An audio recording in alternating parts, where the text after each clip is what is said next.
Welcome to Samba Samba. Enjoy the video.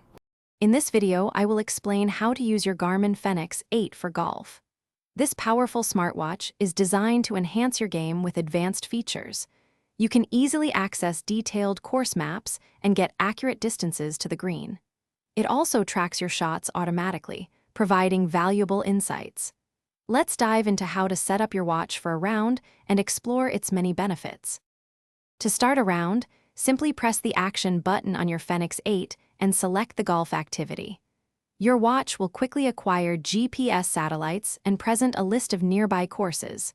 Select your course from the options, then confirm your choice.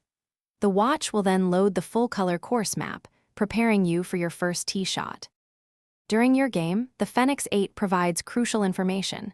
You can see distances to hazards and doglegs, helping with club selection. The green view allows you to drag and drop the pin for more precise yardages.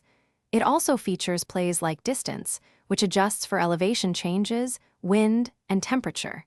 Plus, you can easily keep your score right on the watch. After completing your round, the Fenix 8 helps you analyze your performance. Review your digital scorecard and all recorded shot data directly on the watch. For deeper insights, sync your data with the Garmin Golf app on your smartphone. The app provides comprehensive statistics and, after 5 rounds, offers virtual caddy club recommendations to help you refine your strategy and improve your game. Thanks for watching. Consider subscribing if we helped you.